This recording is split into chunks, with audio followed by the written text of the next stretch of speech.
Allah yang Maha Kuasa, Engkau telah memberi kami sabdamu sebagai lampu penuntun langkah kami dan obor penyuluh jalan kami. Lewat roh-Mu, berikanlah kami telinga yang rela mendengarkan dan hati yang ingin tahu kehendak-Mu, supaya kami dapat menikmati sukacita dalam firman-Mu. Dengan pengantaraan Kristus, Tuhan kami yang hidup dan berkuasa bersama dengan Dikau dalam persekutuan Roh Kudus, kini dan sepanjang segala masa. Amin. Tuhan bersamamu dan bersama roh-Mu. Inilah Injil suci menurut Matius.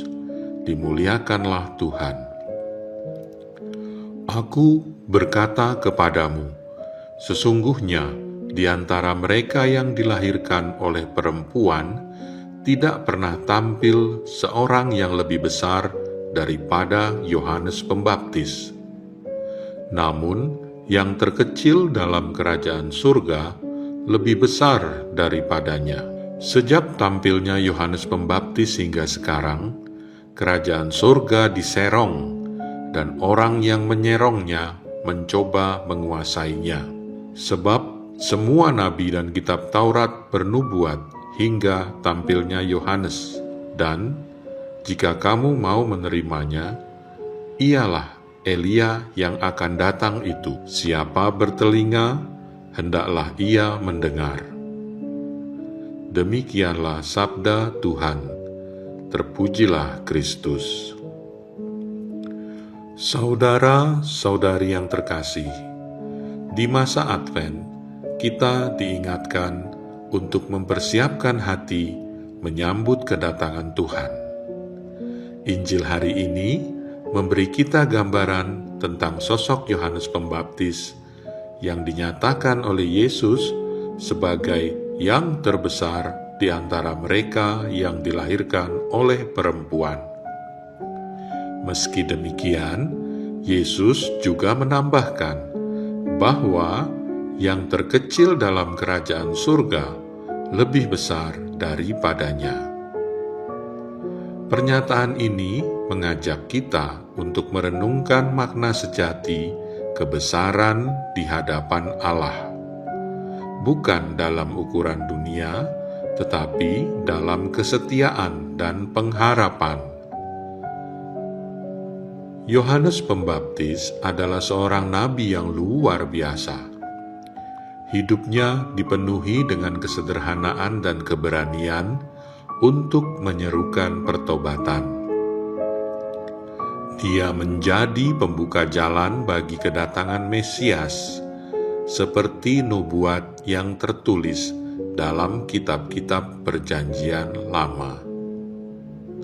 Namun, meski Yohanes adalah tokoh penting dalam sejarah keselamatan, Yesus menunjukkan bahwa kerajaan surga memiliki standar yang lebih tinggi.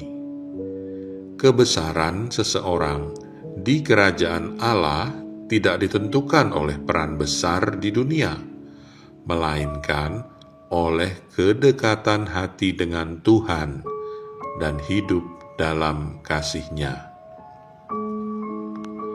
Yesus juga berbicara tentang perjuangan untuk masuk ke dalam kerajaan surga, yang digambarkannya dengan mengatakan bahwa kerajaan surga sejak tampilnya Yohanes Pembaptis sudah diserong dan orang yang menyerongnya mencoba menguasainya. Hal ini menunjukkan bahwa perjalanan iman kita bukanlah sesuatu yang mudah. Advent mengingatkan kita akan perjuangan rohani untuk menyambut Kristus. Kita diajak untuk menanggalkan kebiasaan buruk, menyesali dosa, dan memperbarui diri. Sama halnya seperti Yohanes yang berani menyerukan pertobatan, kita juga dipanggil untuk melawan arus dunia yang seringkali menjauhkan kita dari kebenaran. Memasuki pekan Advent kedua ini, mari kita belajar dari Yohanes Pembaptis tentang kerendahan hati dan kesetiaan pada panggilan Allah.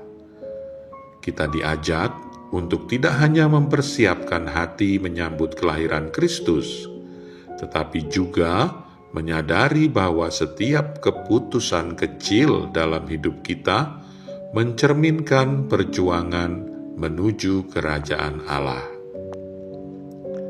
Hal ini semisal berdamai dengan orang yang menyakiti kita, meluangkan waktu lebih banyak untuk berdoa, atau membantu mereka yang membutuhkan. Seperti Yohanes, biarlah hidup kita menjadi suara yang mengarahkan orang lain kepada Tuhan. Advent adalah waktu untuk bertindak, bukan sekedar menunggu. Semoga dalam masa Advent ini kita makin dikuatkan untuk mempersiapkan hati dan hidup menyambut kedatangan Sang Juru Selamat.